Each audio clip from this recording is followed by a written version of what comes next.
पानी गए न उबरे के लेखक कौन है। देखिए पानी गए न उबरे के लेखक कौन है। 4 ऑप्शन आपको दिए गए हैं। पहला है कबीरदास ने लिखा है या कबीरदास के लेखक है, या ऑप्शन बी तुलसीदास, या ऑप्शन सी रहीम, या ऑप्शन डी सूरदास।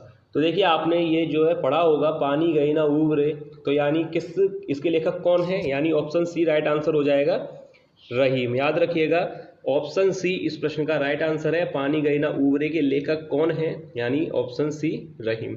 अब देखिए नेक्स्ट देखते हैं। ज़्यादा प्रश्न नहीं है, फिर भी आप लोग वीडियो देखिएगा क्योंकि जितने भी प्रश्न है वो काफ़ी ज़्यादा महत्वपूर्ण है आपके एग्जाम के लिए। तो देखिए अब प्रश्न दिया गया है अंधा युग किस प्रकार की रचना है। देखिए कितना अच्छा प्रश्न पूछा गया है कि अंधा युग किस प्रकार की रचना है। 4 ऑप्शन आपको दिए गए हैं, यानी उपन्यास है या काव्य है, या ऑप्शन सी काव्य नाटक है या नाटक है।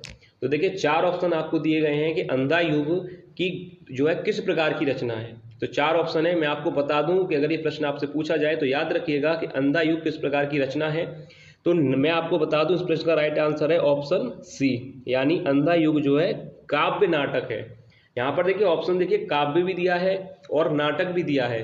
तो ना तो यहाँ पर अगर यहाँ पर काव्य नाटक ऑप्शन में दिया गया है तो ये ऑप्शन गलत है।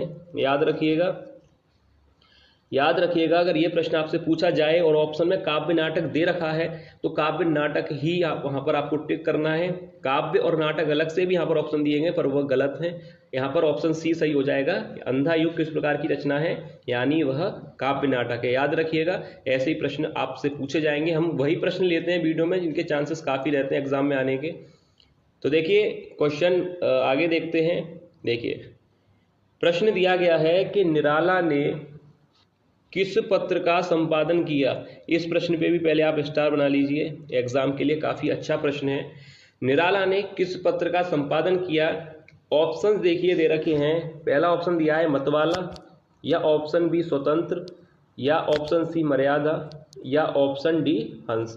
तो देखिए यहाँ पर 2 ऑप्शन तो आपको क्लियर दिखाई दे रहे हैं कि गलत है। मर्यादा और हंस पत्रिका के तो ये संपादक नहीं है, आपको पता है मर्यादा और ये तो वैसे ही क्लियर यहाँ पर गलत हो गए। अब यह 2 ऑप्शन जो बचे हैं मतवाला और स्वतंत्र, इसमें से कोई एक राइट है। यानी निराला ने जिस पत्र का संपादन किया था उसका नाम है ऑप्शन ए मतवाला। याद रखिएगा निराला ने यानी सूर्यकांत त्रिपाठी निराला ने किस पत्र का संपादन किया था, मतवाला पत्र का। याद रखिएगा ऐसे ही प्रश्न जो है आपको एग्जाम में देखने को मिलेंगे। तो देखिए अगर पूछा जाए कि सूर्यकांत त्रिपाठी निराला ने किस पत्र का संपादन किया तो याद रखिएगा मतवाला इस प्रश्न का राइट आंसर होगा। अब इसके बाद देखिए नेक्स्ट प्रश्न दिया गया है। देखिए प्रश्न पूछा गया है कि कीर्ति पताका की रचना किसने की। ऑप्शन दे रखे हैं सूरदास ने, या ऑप्शन बी चैतन्य ने, ऑप्शन सी तुलसीदास ने, या ऑप्शन डी विद्यापति ने। तो देखिए कीर्ति पताका की रचनाकार कौन है, यानी किसने जो है कीर्ति पताका को लिखा है, यानी इसके रचनाकार कौन है। तो मैं आपको बता दूं अच्छी तरह से याद रखिएगा ऑप्शन डी यानी विद्यापति इस प्रश्न का राइट आंसर होगा। कीर्ति पताका की रचना किसने की थी, विद्यापति ने। याद रखिएगा अच्छा प्रश्न है। कीर्ति पताका के रचनाकार के बारे में आपसे पूछा जाए तो विद्यापति जो है इस प्रश्न का राइट आंसर होगा। अब देखिए इसके बाद नेक्स्ट प्रश्न देखते हैं। कंप्लीट वीडियो देखिएगा आप लोग। अगर वीडियो पसंद आए तो लाइक जरूर कीजिएगा और चैनल को सब्सक्राइब जरूर कर लीजिएगा। अब देखिए नेक्स्ट प्रश्न दिया गया है मृगावती किसकी रचना है। मृगावती किसकी रचना है। ऑप्शंस दिए गए हैं। पहला ऑप्शन है जायसी, या ऑप्शन बी घनानंद, या ऑप्शन सी कुतुवन, या ऑप्शन डी चैतन्य। अब देखिए 4 ऑप्शन दिए गए हैं कि मृगावती किसकी रचना है। तो सरल प्रश्न है इसलिए ज़्यादा समय नहीं लेंगे इसमें। ऑप्शन सी इस प्रश्न का राइट आंसर हो जाएगा, यानी कुतुवन। याद रखिएगा मृगावती किसकी रचना है, कुतुवन की रचना है। अच्छा प्रश्न है, तो याद रखिएगा मृगावती के बारे में पूछा जाए तो यह रचना कुतुवन की है। अब इसके बाद देखिए नेक्स्ट प्रश्न देखते हैं। देखिए नेक्स्ट यहाँ पर प्रश्न दिया गया है पंच परमेश्वर कहानी किसकी रचना है। इस पे भी पहले आप स्टार बना लीजिए। ये भी प्रश्न एग्जाम के लिए काफ़ी अच्छा है कि पंच परमेश्वर कहानी किसकी रचना है। ऑप्शंस दे रखे हैं अमरकांत की, या ऑप्शन बी प्रेमचंद की, या ऑप्शन सी यशपाल की, या ऑप्शन डी जैनेन्द्र की। तो देखिए पंच परमेश्वर कहानी किसकी रचना है, अगर ये प्रश्न आपसे एग्जाम में पूछा जा सकता है क्योंकि अच्छा प्रश्न है एग्जाम के लिए।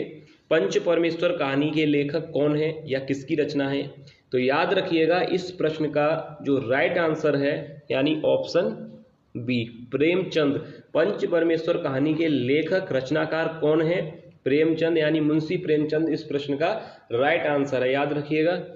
अब देखिए इसके बाद नेक्स्ट प्रश्न देखते हैं।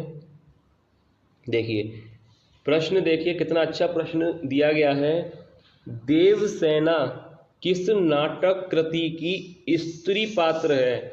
अब देखिए कितना अच्छा प्रश्न है, और हिंदी की परीक्षा में ऐसे प्रश्न अगर ना पूछे जाएं हो नहीं सकता, ऐसे ही प्रश्न जो आप लोगों को एग्जाम में देखने को मिलेंगे। प्रश्न देखिए कितना अच्छा दिया गया है कि देवसेना किस नाटक कृति की स्त्री पात्र है, यानी ऑप्शन पहला दिया गया है कि आषाढ़ का एक दिन, या चंद्रगुप्त, लहरों के राजहंस, या ऑप्शन डी स्कंदगुप्त।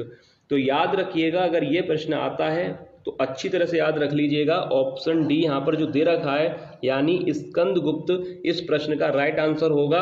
देवसेना किस नाटक कृति की स्त्री पात्र थी, स्कंदगुप्त की, याद रखिएगा ऑप्शन डी राइट आंसर हो जाएगा स्कंदगुप्त। अच्छा प्रश्न है, ऑप्शन डी यानी स्कंदगुप्त इस प्रश्न का राइट आंसर है। अब देखिए इसके बाद नेक्स्ट प्रश्न देखते हैं। देखिए प्रश्न दिया गया है रामचंद्रिका की रचना किसने की, रामचंद्रिका की रचना किसने की। ऑप्शन दे रखे हैं Senapati, option B Keshavdas, option C Dev, या ऑप्शन डी भूषण। तो देखिए चार ऑप्शन दिए गए हैं, तो इसमें से एक सही है, रामचंद्रिका की रचना की थी, यानी ऑप्शन बी केशवदास जो है सही है इस प्रश्न का आंसर। रामचंद्रिका की रचना की थी केशवदास ने, याद रखिएगा। राहुल सांकृत्यायन ने आदिकाल को क्या नाम दिया, यानी राहुल सांकृत्यायन ने आदिकाल को क्या नाम दिया। ऑप्शन दे रखे हैं सिद्ध काल, या सामंत काल, या ऑप्शन सी वीरगाथा काल, या ऑप्शन डी सिद्ध सामंत काल। तो देखिए राहुल सांकृत्यायन ने आदिकाल को किस नाम से जो है कहा था, यानी कौन सा नाम उन्होंने दिया था।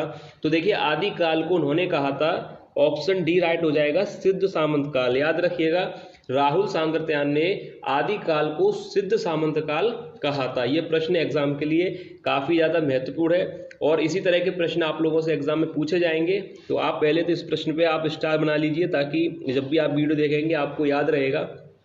तो यह प्रश्न काफी ज्यादा महत्वपूर्ण है, तो आपको आंसर अच्छी तरह से समझ में आ गया होगा कि राहुल सांकृत्यायन ने आदिकाल को सिद्ध सामंत काल कहा था। अब देखिए सेकंड देखते हैं, क्वेश्चन नंबर सेकंड। देखिए प्रश्न दिया गया है जीने के लिए उपन्यास के लेखक कौन है। देखिए जीने के लिए उपन्यास के लेखक कौन है, अच्छा प्रश्न है कि जीने के लिए उपन्यास के लेखक कौन है। ऑप्शंस दे रखे हैं, option A Yashpal, option B Rahul Sankrityayan, या ऑप्शन सी नागार्जुन, या ऑप्शन डी रांगे राघव।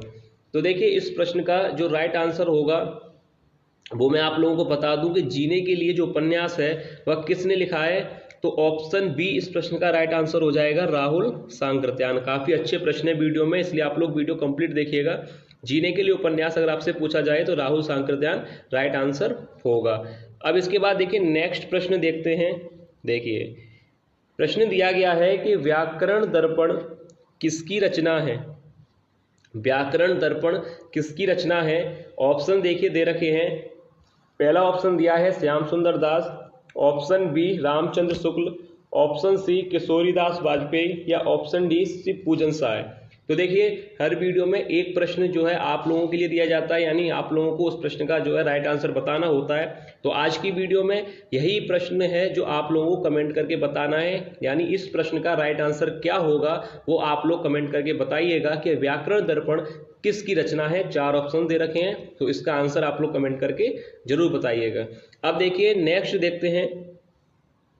देखिए नेक्स्ट प्रश्न दिया गया है कि आकाशदीप किसकी रचना है। ऑप्शन दे रखे हैं कि प्रेमचंद, जयशंकर प्रसाद, सूर्यकांत त्रिपाठी निराला, या यशपाल। तो देखिए आकाशदीप किसकी रचना है, जब आपने पढ़ा होगा जो है लेखकों के बारे में, कवियों के बारे में अगर आपने पढ़ा होगा तो आपको पता होगा कि आकाशदीप जो है किसकी रचना है, यानी ऑप्शन बी इस प्रश्न का राइट आंसर हो जाएगा, जयशंकर प्रसाद। काफी सरल प्रश्न भी है और अच्छा प्रश्न है कि आकाशदीप के बारे में अगर आपसे पूछा जाए तो जयशंकर प्रसाद इस प्रश्न का राइट आंसर होगा, याद रखिएगा। देखिए प्रश्न पूछा गया है कि कुकुरमुत्ता किस कवि की कविता है, कुकुरमुत्ता किस कवि की कविता है। ऑप्शन दिए गए हैं सूर्यकांत त्रिपाठी निराला, या ऑप्शन बी सुमित्रा नंदन पंत, या ऑप्शन सी नागार्जुन, या ऑप्शन डी मोहन राकेश। तो देखिए कुकुरमुत्ता जो है किस कवि की कविता है। वैसे तो सरल है प्रश्न, आपको अब तक तो आंसर पता भी चल गया होगा, इसका आपको पता होगा। मैं आपको बता दूं कि इस प्रश्न का जो राइट आंसर है, याद रखिएगा पहला ही आंसर सही हो जाएगा, सूर्यकांत त्रिपाठी निराला। कुकुरमुत्ता किस कवि की कविता है, सूर्यकांत त्रिपाठी निराला जी की कविता है, याद रखिएगा। अच्छा प्रश्न है, कुकुरमुत्ता के बारे में पूछा जाए तो सूर्यकांत त्रिपाठी निराला जी की यह कविता है। अब इसके बाद देखिए नेक्स्ट प्रश्न देखते हैं। प्रश्न दिया गया है, देखिए प्रश्न देखिए कितना अच्छा प्रश्न पूछा गया है कि कलम का सिपाही के लेखक कौन है, कलम का सिपाही के लेखक कौन है। Option A Premchand, option B Amrit Rai, option C Amritlal Nagar, या ऑप्शन डी कमलेश्वर। देखिए यह प्रश्न भी हिंदी की परीक्षा के लिए अच्छा प्रश्न है। प्रश्न है कि कलम का सिपाही के लेखक कौन है। अगर यह प्रश्न आए तो याद रखिएगा ऑप्शन बी। अभी मैं दो प्रश्नों में आपको अंतर बताऊंगा, अभी देखिए पहले इसको समझिए। इस प्रश्न का तो जो राइट आंसर है वह है ऑप्शन बी, यानी अमृत राय। याद रखिएगा अमृत राय इस प्रश्न का राइट आंसर है, ऑप्शन बी। अब ये प्रश्न आपने देख लिया कि इसमें पूछा गया था कलम का सिपाही लेखक कौन है, तो अमृत राय आंसर हो गया। अब देखिए जो नेक्स्ट प्रश्न दिया गया है उसको देखते हैं। देखिए अब यही प्रश्न पूछा गया है कि कलम का सिपाही किसे कहा गया है। अब दोनों प्रश्नों में अंतर तो आपको समझ में आ गया होगा कि कलम का सिपाही के लेखक कौन है वह आंसर अलग है, और यहाँ पर पूछा गया है कि कलम का सिपाही हिंदी साहित्य में किसे कहा जाता है। तो देखिए इसका आंसर अलग होगा। ऑप्शन दिया गया है पहला प्रेमचंद को, B Amrit Rai, option C Amritlal Nagar, या ऑप्शन डी कमलेश्वर। तो देखिए इस प्रश्न का जो राइट आंसर है अच्छी तरह से समझ लीजिएगा, दोनों में अंतर है। वहाँ लेखक पूछा गया था, यहाँ कहा गया है कि हिंदी साहित्य में किसे कहा जाता है कलम का सिपाही।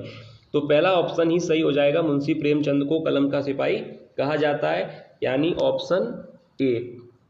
याद रखिएगा ऑप्शन ए इस प्रश्न का राइट आंसर है, कलम का सिपाही किसे कहा गया है, मुंशी प्रेमचंद को। तो ये था आज की वीडियो का लास्ट प्रश्न।